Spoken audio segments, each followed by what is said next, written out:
Assalamualaikum warahmatullahi wabarakatuh. Salam sejahtera bagi kita semua. Om Swastiastu, Namo Buddhaya, Salam Kebajikan. Perkenalkan, nama saya Lana Dwi Aksan dengan NIM 202021367 dari kelas G. Di sini saya akan membahas tentang geopolitik, geostrategis, dan dimulai dari pengertian, perkembangan sejarah, serta pengaruh terhadap perbatasan antar negara. Baik, yang pertama saya akan mulai dari pengertian geopolitik. Geopolitik adalah studi tentang hubungan antar politik dan geografis. Ini melibatkan analisis mengenai bagaimana faktor-faktor geografis seperti lokasi, sumber daya alam, iklim, topografi, dan aksesibilitas mempengaruhi kekuatan politik, kebijakan luar negeri, persaingan antar negara, dan dinamika geopolitik secara keseluruhan. Geopolitik sering digunakan untuk memahami dan menganalisis konflik, kerjasama, dan rivalitas antar negara, serta untuk meramalkan pergeseran kekuasaan di tingkat global.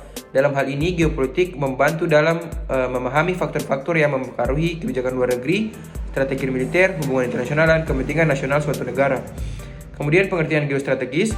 Geostrategis adalah suatu studi tentang hubungan antara faktor geografis dan kebijakan strategis suatu negara. Konsep ini menggabungkan pemahaman tentang geografi fisik, posisi geografis, dan sumber daya alam suatu negara dengan kepentingan politik, keamanan, dan ekonomi. Pengertian geostrategis merujuk pada posisi geografis suatu negara atau wilayah yang memberikan keuntungan atau tantangan tertentu dalam konteks kebijakan dan strategi. Hal ini dapat meliputi faktor-faktor seperti akses ke jalur perdagangan atau sumber daya alam, keberadaan jalan masuk atau keluar yang penting secara strategis, topografi yang mempengaruhi pertahanan atau posisi yang memungkinkan pengaruh politik yang lebih besar terhadap wilayah sekitarnya. Kemudian perkembangan sejarah, geopolitik, dan geostrategis. Perkembangan sejarah geopolitik. Sejarah perkembangan geopolitik sangat luas dan melibatkan beberapa peristiwa, perubahan politik, konflik, atau kekuatan global yang saling berinteraksi. Yang pertama, pada era kolonial. Pada abad ke-15 hingga ke-20, era kolonialisme memainkan peran penting dalam geopolitik. Negara-negara Eropa seperti Inggris, Spanyol, Portugal, Prancis, dan Belanda berkompetisi untuk menguasai wilayah baru di Amerika, Afrika, dan Asia. Hal ini menciptakan peta politik baru, pembagian wilayah, dan pengaruh kuat dari negara-negara kolonial di seluruh dunia. Kemudian periode Perang Dunia Pertama yang pada tahun 1914 sampai 1918 dan Perang Dunia II adalah titik balik dalam sejarah geopolitik modern. Perang-perang ini mengubah dinamika kekuatan dunia dan menciptakan sistem internasional yang didasarkan pada bipolaritas antar blok barat dan yang dipimpin oleh Amerika Serikat dan blok timur yang dipimpin oleh Uni Soviet. Selama Perang Dingin, persaingan antar kedua blok mempengaruhi konflik regional seperti Perang Korea dan Perang Vietnam. Kemudian globalisasi dan perubahan dinamika kekuatan. Perkembangan teknologi informasi dan perdagangan global telah mengubah geopolitik di era modern. Negara-negara besar seperti Amerika Serikat, Tiongkok, Uni Eropa, dan Rusia terus berkompetisi untuk pengaruh dan akses ke sumber daya dunia. Sementara itu, kekuatan non-negara seperti organisasi internasional, perusahaan multinasional, dan gerakan transnasional juga memainkan peran penting dalam geopolitik saat ini. Yang kemudian, sejarah geostrategis.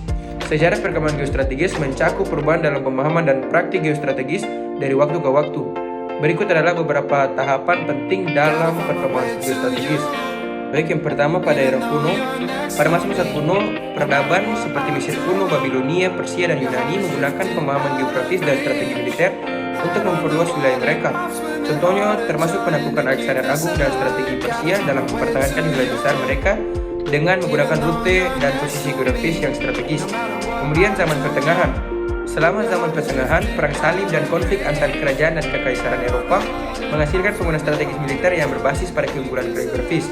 Kastil dan benteng dibangun di tempat-tempat strategis seperti pegunungan, lembah, atau persimpangan jalan untuk mengendalikan wilayah. Kemudian era kolonial pada abad ke-16 hingga abad ke-19, negara-negara Eropa seperti Inggris, Prancis, Spanyol, dan Belanda berkompetisi untuk mendirikan koloni dan mengendalikan jalur perdagangan dunia. Kemudian Perang Dingin. Selama Perang Dingin antara Uni Soviet dan Amerika, geostrategis fokus pada pengaruh dan kehadiran militer di negara-negara sekutu, serta perlombaan senjata nuklir.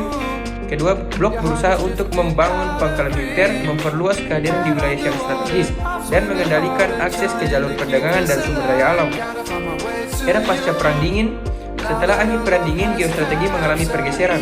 Fokus berpindah dari persaingan antar blok besar menjadi ancaman teroris, konflik regional, dan pengaruh dalam wilayah dengan sumber daya alam yang kaya. Keamanan energi, pertahanan laut, dan teknologi informasi juga menjadi perhatian geostrategis. Kemudian perkembangan teknologi. globalisasi, dan perubahan politik terus mempengaruhi pemahaman strategis. Analisis geostrategi saat ini juga melibatkan perkiraan konflik, ancaman cyber, pengaruh ekonomi, perubahan iklim, dan faktor-faktor lainnya.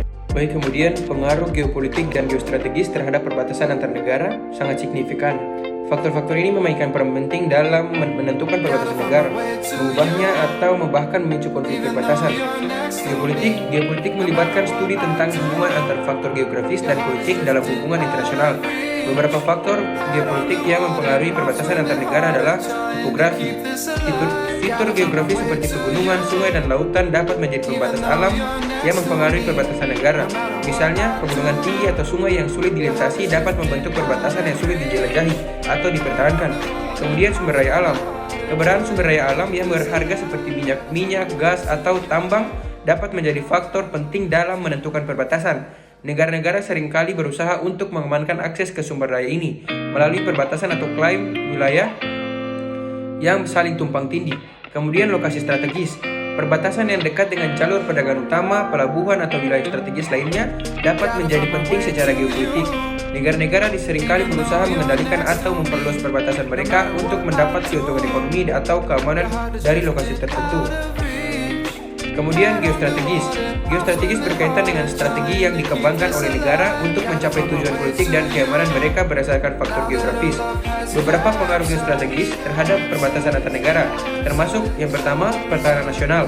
Perbatasan negara sering menjadi titik pertahanan pertama untuk melindungi wilayah dan rakyatnya. Pemilihan perbatasan dapat didasarkan pada pertimbangan pertahanan militer seperti penggunaan pegunungan, sungai, atau benteng alami lainnya untuk memberikan keunggulan taktis. Kemudian ekspansi kekuasaan. Negara-negara dengan ambisi geopolitik dapat mencoba memperluas perbatasan mereka untuk memperoleh pengaruh politik, ekonomi, atau militer yang lebih besar.